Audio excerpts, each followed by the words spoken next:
Numerologically as per Lo Shu grid दो जो diagonals हैं यानी कि दो प्लेन्स जिनको कहा जाता है उसकी तुलना जो है वो राजयोग से की जाती है। यानी कि एक व्यक्ति की न्यूमरो ग्रिड के अंदर अगर 4, 5 और 6 आ जाए या 2, 5 और 8 आ जाए तो इसको एक राजयोग बोला जाता है।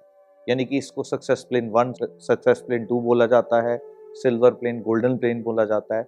पर ये है क्या एक्चुअल में? अगर इसको समझना है तो है क्या ये, किस कारण से ये राजयोग बनता है, या क्या वास्तविकता में ये राजयोग है भी कि नहीं? अगर एक व्यक्ति की कुंडली में राजयोग की बात करते हैं तो राजयोग किसके साथ जुड़ा है? जब व्यक्ति की फाइनेंशियल फ्रीडम जो है वो हो जाए, व्यक्ति अपनी जिंदगी के अंदर जिस काम में हाथ डाले वो काम जो है वो पूरा हो जाए, व्यक्ति को जमीनी सुख, जमीन का जो सुख है उसका लाभ जो है वो मिल जाए, जिसको राजयोग के साथ जोड़ा जाता है। जिसमें सबसे महत्वपूर्ण एक अंक जो है रोल प्ले करता है किसी भी राजयोग में या किसी भी प्लेन के अंदर, जिसको हम कहते हैं अंक 5।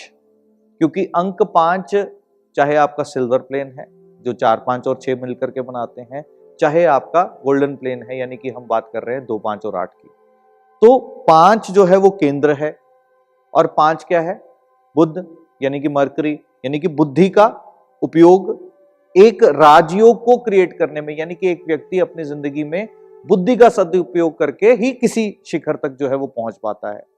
यहां पर क्या ये नंबर हर एक की कुंडली के अंदर दिखते हैं तो क्या उसका राजयोग बना होता है?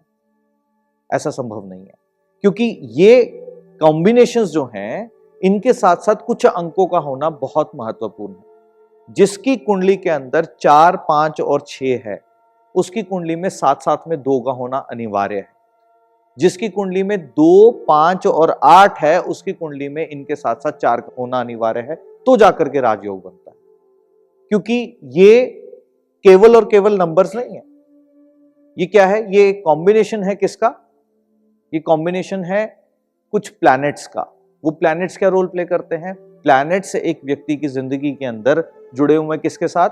एक व्यक्ति की प्रगति के साथ। जिसमें मैंने क्या बताया कि सबसे ज्यादा महत्वपूर्ण कौन सा रोल प्ले करता है? अंक 5। और अंक 5 क्या है? व्यापार करना, बिजनेस करना या फाइनेंशियल फ्रीडम के लिए सबसे पहला प्लैनेट जो रिस्पॉन्सिबल है दैट इज मरकरी यानी कि बुद्धि।